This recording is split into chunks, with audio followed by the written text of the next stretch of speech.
What's good, y'all? It's your boy B Judge here to give his thoughts on WrestleMania this past weekend. I'm making my debut on the TikTok. I'm here. So, based upon what I viewed, WrestleMania was essentially a tale of two nights. I think Bleacher Report, I'm not going to paraphrase what they said exactly, but they essentially said that, like, night one essentially felt like TKO was trying to show everybody that they could book a wrestling show and whatnot. And then night two, WWE creative took the reins again, looked at TKO and said, "This is how it's done." And it definitely came off that way. I mean, night one was essentially saved, in my opinion, by two matches. You had Jacob and Drew, who had a physical street fight. It was no holds barred. I mean, these two guys. I mean, they went at one another. It was definitely a coming out party for Jacob. I enjoyed it thoroughly. And then the second match was Seth against Gunther. When these two guys first matched up, you knew you were going to get the high caliber of match, high caliber of talent from both guys. But you knew you were going to get a tremendous match between both of them, and they delivered. I mean, you had Braun Breaker interfering in the end to kind of continue that story of Seth Rollins and the Vision, and it was a tremendous match. Aside from that, everything else on night one just felt rushed. I mean, you had Liv Morgan and Stephanie Vaquer. I think they, on social media, was revealed that they only went about 7 minutes or so, and then literally every other match on the card from the opening match on was just rushed. I mean, everything was just like it was like they would get in and get out, and then you had all the advertisements. Pretty much like seems like the ads were longer than the matches. The ads were longer than some people's entrances. So you really got a sense that like TKO was just all over this first night. Even the main event between Cody and Randy, which we have discussed on Ring Takes numerous times, even that came didn't even come off too well. I mean, yes, you got a 20-minute match between them, and it was a great match. But for me, something just wasn't clicking, and I don't know if it was just because of the story leading into it with Pat McAfee and Jelly Roll being involved, which we have admitted thousands of times they have no business being involved in the storyline. I don't know if it was that, but just something just didn't click for me. Now, obviously, Cody Rhodes and Randy Orton, both tremendous in-ring technicians. You knew they were going to put together a good match, but like for me, like I said, something just didn't click, but it wasn't clicking. And it could have been the story. I'm not sure. Randy Orton was selling a back injury. I mean, the way he was selling it, it definitely did seem like he was legitimately hurt. You had Pat McAfee get involved in the end, coming out with the referee shirt, and then Randy Orton giving him an RKO to essentially WWE telling everybody, we fucked up. We had no business inserting Pat McAfee in this storyline, and now he's out of it. And then you had Cody win, which a lot of us predicted Randy to win. And then Randy essentially attacked him after the match and punted him in the face, which now, as you analyze it days later, was essentially done to essentially reset the story to what it should have been going into WrestleMania. I mean, if they had done this angle, I mean, they did this angle when Randy beat down Cody, but essentially they needed something more serious now to kind of reset the storyline moving forward. So we can only hope that Cody and Randy going into Backlash, is a better program. Pat McAfee is completely out of it. We won't see him again. Jelly Roll is not going to be a part of it again. So we can only hope with that program moving forward that things are better.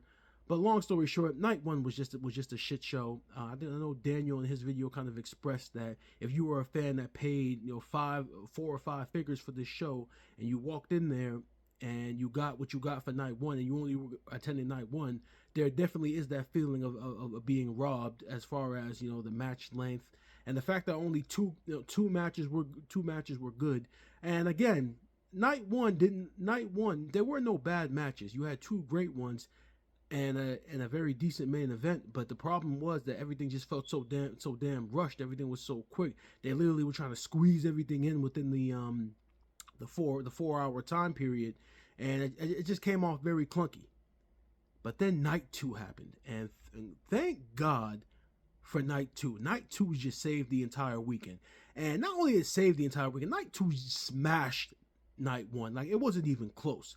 From the first match to the very end, every match on night two, everything on night two was just a banger, and they started it off strong with Obafemi and Brock Lesnar. And then we all, like myself, had stated on Ring Takes that Obafemi needed to win this match. And that's exactly what happened, and they booked it perfectly.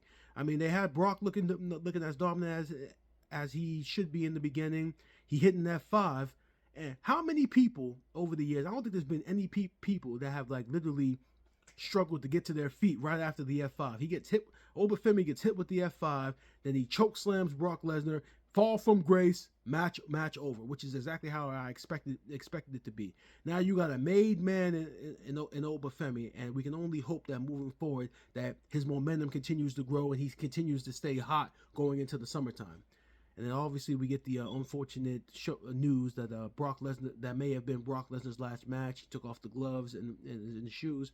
Me personally, I don't think he's done. I think there's gonna be at least one more match in Minnesota at SummerSlam.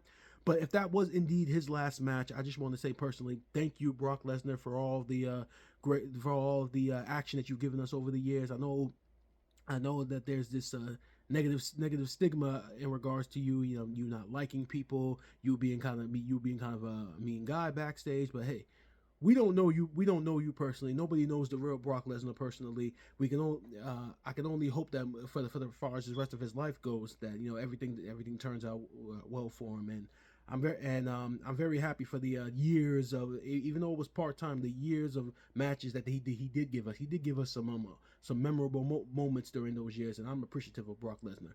And then you had the ladder match up next, which I thought Javon Evans was going to be the MVP, but there was no MVP in that match because all 6 guys just completely showed out. And Penta came out on top, and it was a hell of a ladder match. Like I said on Ring Takes, ladder matches at WrestleMania for the Intercontinental title always deliver. And just this entire card, which was just banger after banger after banger. We got to see the Demon for the first time in 3 years. The Demon kind of took from the Mexican puppet he had. I don't know the name off the top of my head, but his look was kind of based upon that. He had a great match with Dom.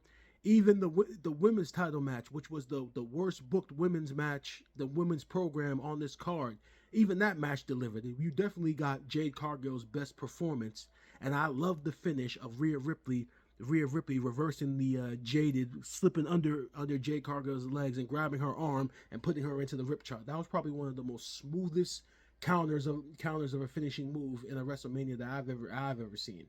So that was tremendous. And then we got the main event between CM Punk and Roman Reigns. These guys went from 30 to 40 minutes and just went at one another.